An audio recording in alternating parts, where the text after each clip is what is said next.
Buenas tardes a todos, muchísimas gracias por estar acá presentes. Aprovecho a felicitar a todos los organizadores, a los colaboradores, a los sponsors, a todos ustedes que al final de cuentas este evento es posible por 6º año consecutivo gracias a todos los que ponen su granito de arena. Así que muchísimas gracias. Hoy les quiero conversar, bueno, mi nombre es Federico Toledo, soy el gerente de operaciones, en este momento me estoy desempeñando como gerente de operaciones de Abstracta, y de lo que les quiero hablar no es de gestión de equipos, sino de autogestión, o sea, de técnicas para gestionarnos a nosotros mismos, ¿sí? Y hay una palabra que está muy asociada a esto, que es una palabra que a veces tiene como una concepción un poco negativa, ¿no? Porque si uno piensa en productividad como eso que quiere la empresa, que seas productivo, ¿no? Pero en realidad la estoy pensando desde otro punto de vista, desde el punto de vista de mucho más positivo, si se quiere, que es el poder ver resultados en lo que uno hace. O sea, estoy invirtiendo tiempo de vida mío y yo voy a ser mucho más feliz si veo resultados sobre eso que estoy haciendo. Entonces la productividad la vamos a estar conversando en esa concepción, en el tema de cómo logro generar más impacto con el tiempo, con mi tiempo. Y eso me va a terminar impactando en la calidad de vida, ¿sí?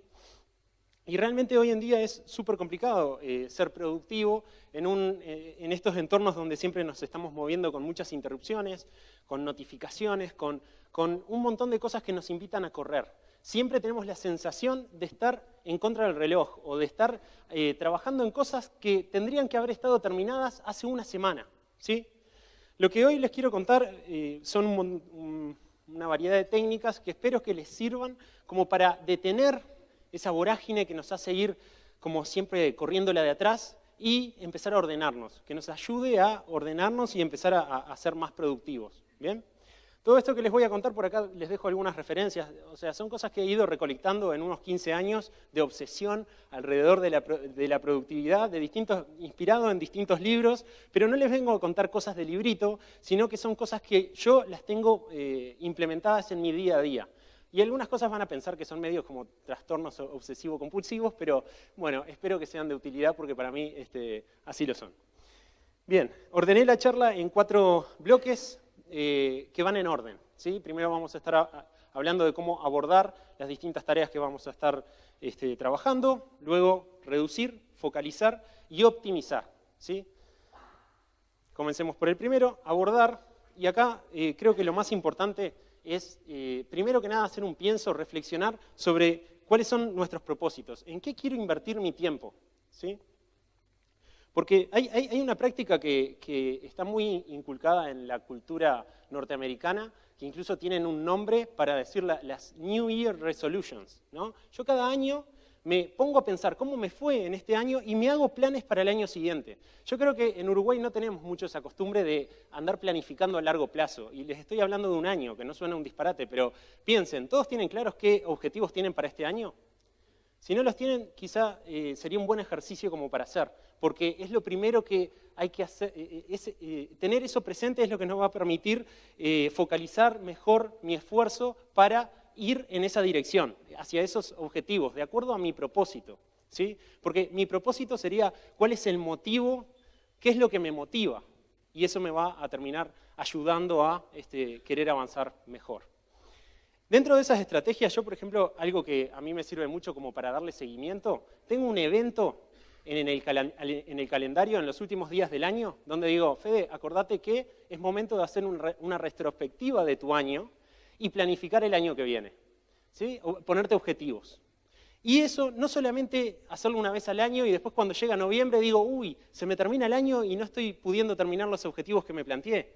No, con cierta frecuencia, yo en particular cada 3 meses tengo un evento en mi calendario que dice revisar los objetivos y a ver cómo venís, Fede, con todo eso. ¿Bien? También lo hago en forma semanal. Todos los viernes, antes de irme del trabajo, me tomo unos 15, 20 minutos y hago un repaso de las cosas que logré en la semana. ¿Qué cosas logré hacer importantes? Las anoto, tengo una nota en donde voy tomando notas de qué cosas logré hacer en esta semana. Pero solamente las importantes, porque eso, por un lado, estoy celebrando las cosas que logré, buenas, y por otro lado, si esa lista queda media vacía, digo, che, la semana que viene capaz que me tengo que enfocar un poco más. para lograr cosas importantes. Si no, no voy a lograr avanzar hacia mis objetivos, hacia mi propósito. Yendo a técnicas más del día a día, les voy a traer algo de un libro que ya tiene unos cuantos años, pero que se llama Getting Things Done, haciendo que las cosas sucedan y no solamente esperando a que las cosas pasen, sino uno enfocando su energía como para hacer que las cosas pasen. ¿Bien? Les voy a resumir solamente una pequeña partecita de este libro. Básicamente lo que dice, lo que hace este método es basarse en listas y uno tiene que ser sistemático en cuándo revisar esas listas, ¿sí? Lo primero de todo es identificar cuáles son nuestros inbox, o sea, cuáles son nuestras entradas. Si nosotros fuéramos un proceso, cuáles son las entradas, ¿sí? Y cómo gestionar esas entradas. En mi caso, por ejemplo, puede ser mensajería instantánea, llamadas por teléfono, el mail, por supuesto. Creo que eso todos coincidimos. Siempre intento andar con una libretita como para anotar ideas o Evernote para hacerlo en la computadora.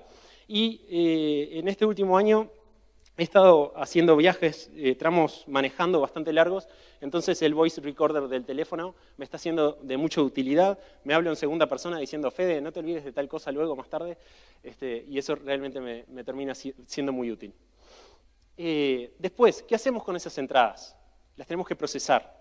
Y acá hay un pequeño esquema, también tomado del libro, que me parece que tiene un par de tips bastante interesantes. Toda entrada, toda tarea que voy a gestionar que está en el inbox, primero tengo que pensar si requiere una acción. Si no requiere una acción, tengo distintas opciones. Una es tirarla a la basura. O sea, me llegó un mail, digo, esto no sirve para nada, lo tengo que eliminar de mi vista.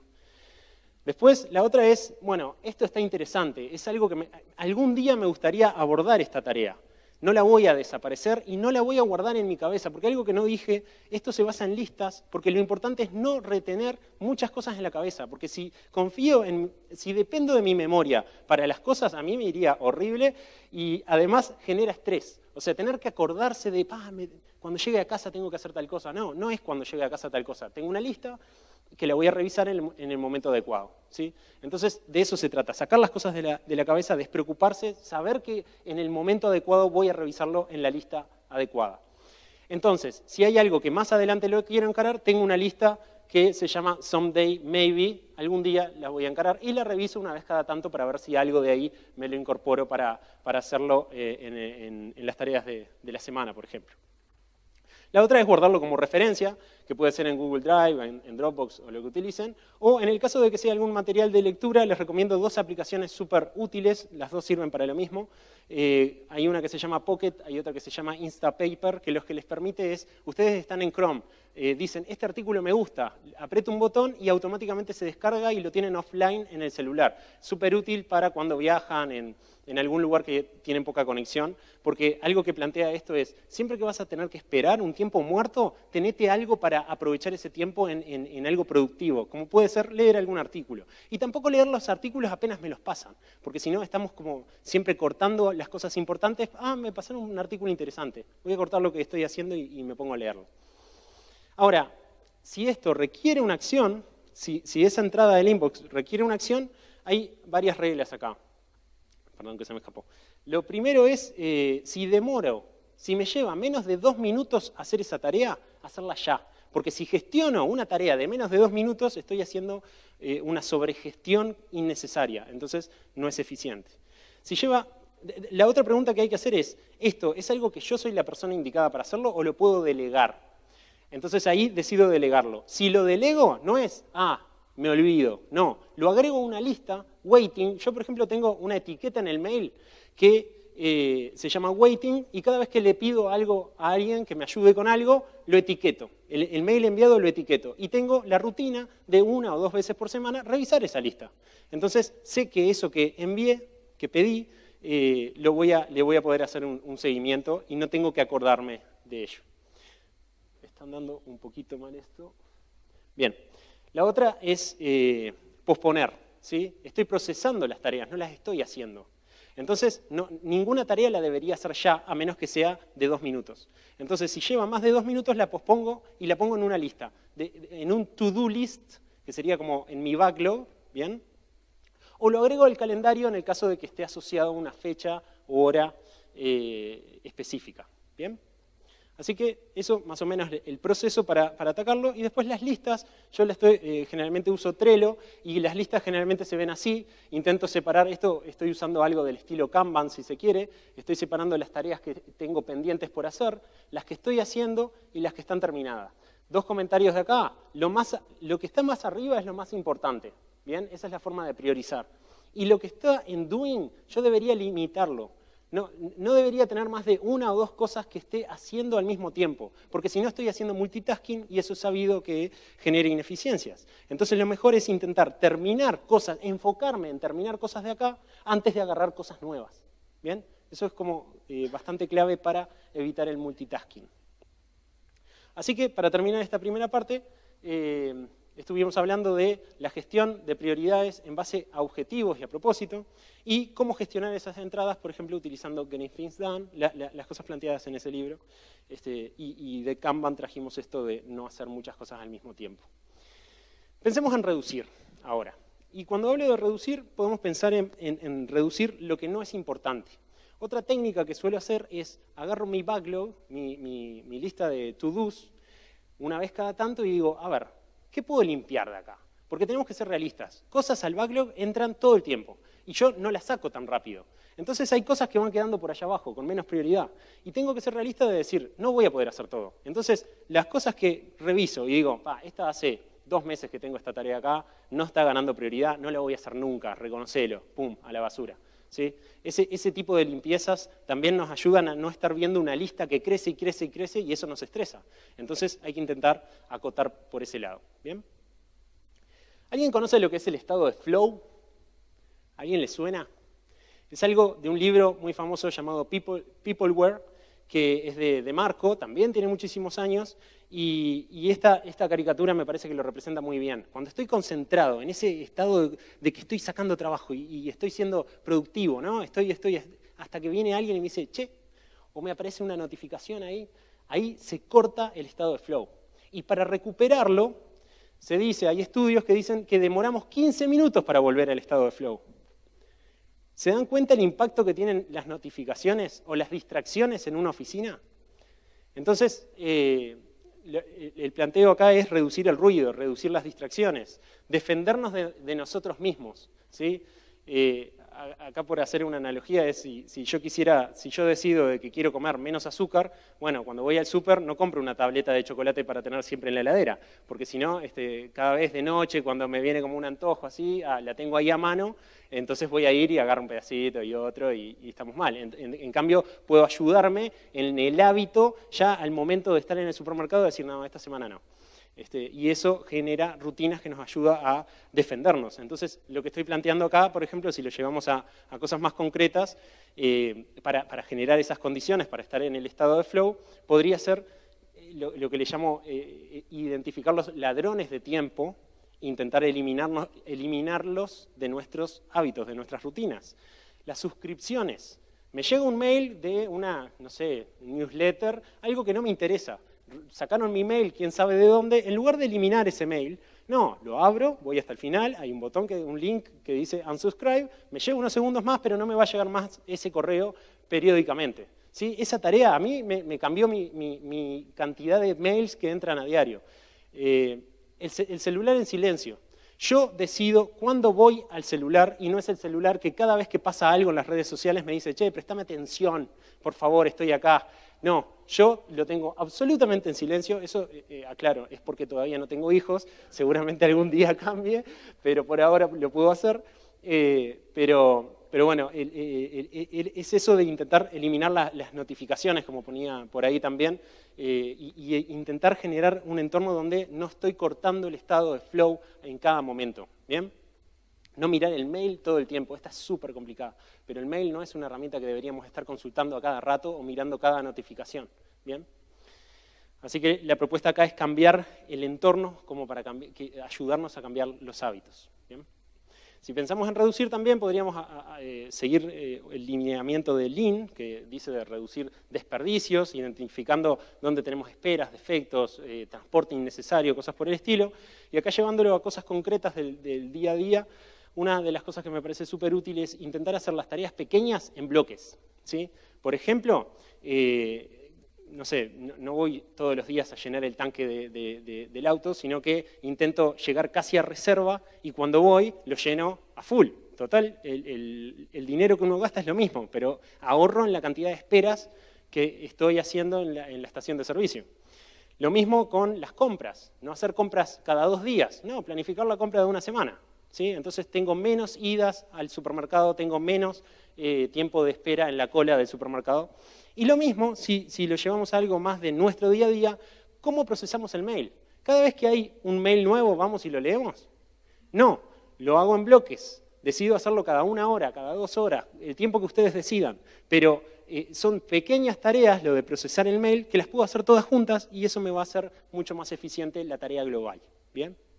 Y no estoy cambiando de contexto a cada rato. Y otra de las cosas también con respecto a la movilidad es la de intentar ir en contracorriente, no ir cuando hay ofertas o rebajas a hacer compras porque seguramente va a estar todo el mundo ahí. O algo que me contaba Alejandro, un compañero de trabajo el otro día, que él, por ejemplo, si a las 7:30 logró salir hacia la oficina, entonces sale, antes de 7:30. Si a las 7:30 no logró salir de la oficina, se queda trabajando un par de horas desde la casa y después sale, porque si no se come todo el tránsito que hay por la Rambla a la mañana que hace que el viaje cueste el doble. Entonces me parece que ese tipo de cositas son nos hacen la diferencia en el día a día. Así que para redondear esta parte, no hacerlo no importante, cuidar el estado de flow y eliminar desperdicios. Pasamos al tercer punto, que es el de focalizar. Acá, no sé si conocen la palabra procrastinación, creo que es en español, que no es solamente el tener interrupciones por las redes sociales y ese tipo de drogas, digamos, sino tengo una tarea importante, la dejo para después y por mientras hago estas tareitas chiquitas. ¿Por qué? Porque me dan la sensación de estar haciendo algo útil, de estar tachando cosas en la lista, ¿no? Esa sensación es hermosa, agarrar una lista y decir, terminé esto, ¿no? Entonces, si tengo muchas tareitas chiquitas, las puedo ir tachando y tengo la sensación que voy avanzando. ¿Pero qué estoy haciendo? Pospongo la cosa importante, lo que va a ser algo diferencial en mi vida. Entonces, hay una analogía muy buena, incluso si buscan en YouTube hay un video que creo que le llaman como el jarro de la vida o algo así, que lo que plantea es, si nosotros priorizamos meter primero arena en un jarrón y después piedras pequeñas y después piedras grandes, seguramente no entren las piedras grandes. Pero si hacemos al revés y primero colocamos las piedras grandes, después va a haber lugar entre ellas para llenar de arena, de cosas pequeñas, de tareas pequeñas, después que completamos las tareas más grandes, que son realmente las que llenan el tarro de la vida, si se quiere. ¿Bien? Así que la conclusión de esta parte es, las cosas más importantes a primera hora de la mañana. O sea, lo primero del día. A ver, ¿qué es lo importante que tengo que hacer hoy? Arrancá haciendo eso. Y no empieces leyendo el mail, haciendo una tareita, haciendo una cosita. Porque seguramente vas a llenar de arena primero. ¿Bien? Para eso, una de las cosas que a mí me funciona mucho, esto lo empecé a hacer hace muy poco y me cambió la semana. Definí un día en el que me prohíbo a mí mismo tener reuniones. A no ser que, no sé, que sea imposible y yo esté muy interesado en esa reunión, pero no, los jueves lo tengo bloqueado en el calendario de 9 a 6, como dice ahí, meeting free day. No tengo reuniones los jueves y cualquiera que vea mi calendario va a ver que tengo ese tiempo bloqueado. Entonces, ¿qué hago los jueves? Por ejemplo, el jueves 9 fue el jueves pasado, terminé la presentación para Testing UI. ¿Bien? Si no, me hubiese sido complicado quizás si lo estoy haciendo de a ratitos. Y otra cosa importante, ya que estamos hablando del calendario, generalmente somos como muy optimistas en cuanto a que terminamos una reunión en hora y nos vamos a la otra y llenamos el calendario de una reunión tras otra y eso nos funciona muy mal. Lo ideal sería intentar dejar bloques de tiempo como para atender otros asuntos entre medio de reuniones. Sé que es difícil, pero me parece que es importante intentar respetar los tiempos de las reuniones y dejar bloques de tiempo sin reuniones, sin nada planificado entre una y otra. ¿Alguien conoce esta pantalla? Si nunca la vieron, no están siguiendo este esquema, que es inbox cero. ¿Sí? La idea del inbox cero lo que plantea es que nosotros tenemos que estar viendo solamente las cosas a las que les tenemos que poner foco en este momento. Si ustedes dejan los mails, ya sea sin leer o leídos, pero los dejan en el inbox, en realidad están entreverando, tienen que hacer un esfuerzo extra mental para decir, este es importante, este no es importante, este era spam, este no sé qué, y entonces tienen que hacer un filtro extra. En cambio, si ustedes procesan los mails y los archivan, no significa que actúen sobre los mails.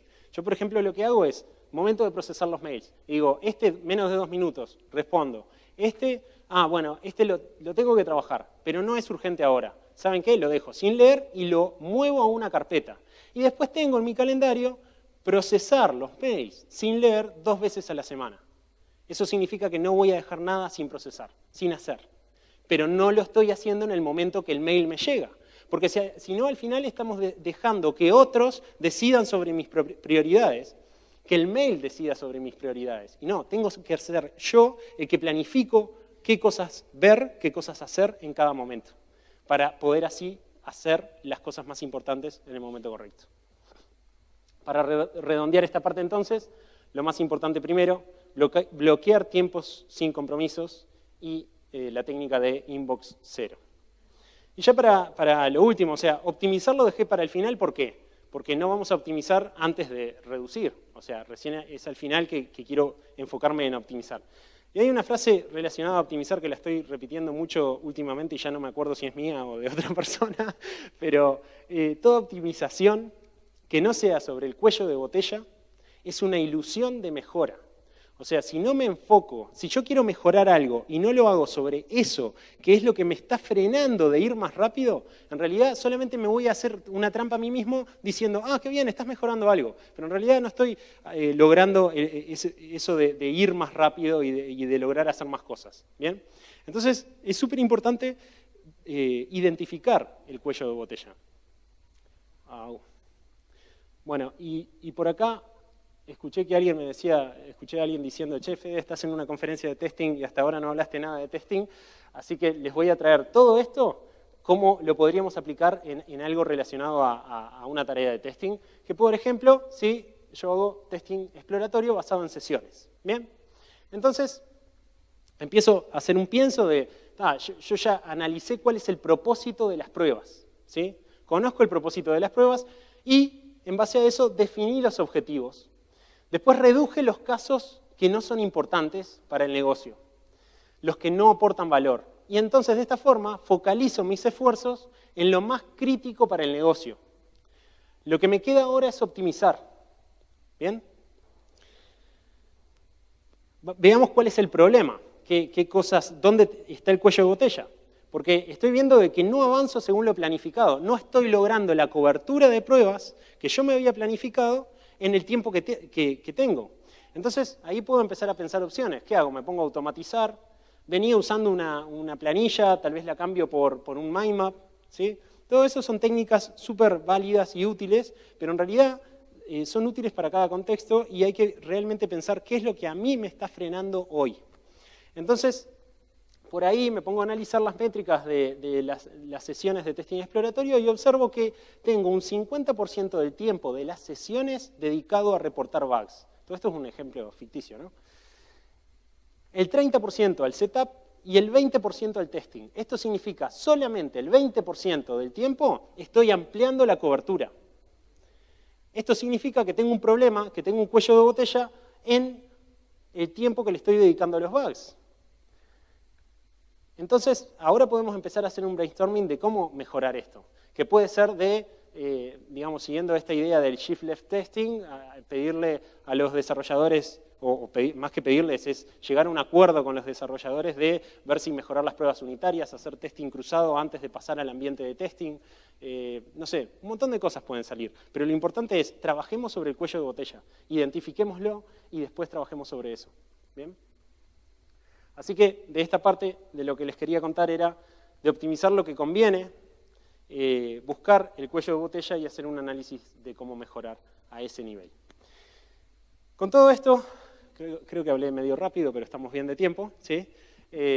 Con todo esto lo que les quería contar un poco, bueno, en estos 4 pasos, si se quiere, de abordar, reducir, focalizar y optimizar.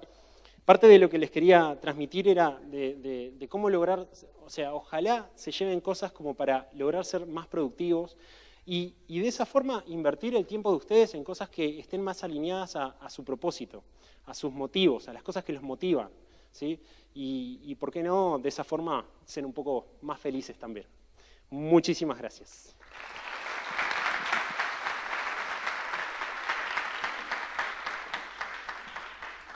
Si tienen alguna pregunta, comentario, cualquier cosa, creo que nos quedaron 5 minutitos.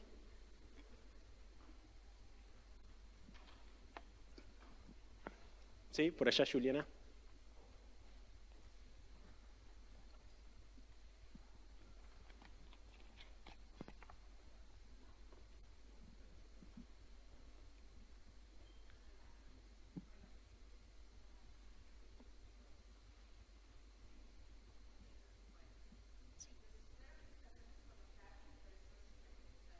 Gracias.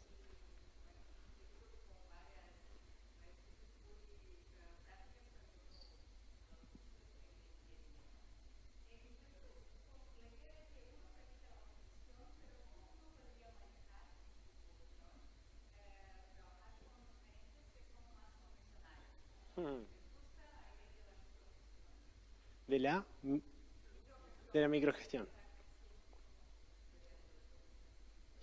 Sí, todo esto lo planteaba más hacia cómo uno manejarse a sí mismo, porque siento que muchas veces estamos como hasta haciéndonos trampa, y esto que les decía de hacemos tareitas pequeñas, con tal de... Está bien lo de divide and conquer, ¿no? Si tengo algo grande, lo tengo que dividir en tareas pequeñas para poder avanzar, pero hay veces que no ataco el problema grande y me pongo en el pequeñito.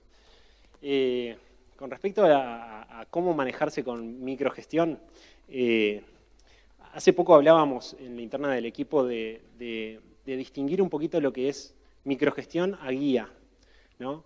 Porque una de las cosas que nosotros estamos intentando promover dentro de, digamos, de los esquemas de liderazgo es no dejar a nadie solo, ¿no? Porque he escuchado por ahí decir, hay personas que necesitan ser microgestionadas, ¿no? Porque son muy juniors o algo por el estilo, y en realidad lo que necesitan es contención, es guía, apoyo y marcar la cancha así de por dónde ir, ¿sí? No significa que tampoco hay que hacerlo en una forma que sea como contraproductiva, porque al final el tener que estar pasando más reportes, todo el tiempo reportes sobre lo que estás haciendo, me parece que al fin de cuentas no termina cumpliendo el objetivo que esa persona con ese micromanagement está intentando hacer. Bien. No sé si tengo una respuesta de cómo manejarse uno hacia la persona que le está haciendo micromanagement, más que intentar, quizá hablarlo también, ¿no? De intentar encontrar juntos la forma en que respondo tus consultas, ¿sí? Si vos necesitas tener control, porque el que hace micromanagement seguramente tiene una necesidad de tener todo bajo control, y por eso hace eso, ¿no? No creo que lo haga por deporte o por gusto simplemente, sino porque realmente tiene que tener una sensación de control. Entonces, ¿cómo yo desde mi posición te doy a vos la sensación de control de la situación sin que a la vez me termine perjudicando en mi flexibilidad o en mi libertad? Pero me parece que caso a caso es una conversación que se tiene que dar para llegar a un acuerdo, ¿no? Bueno, muchísimas gracias.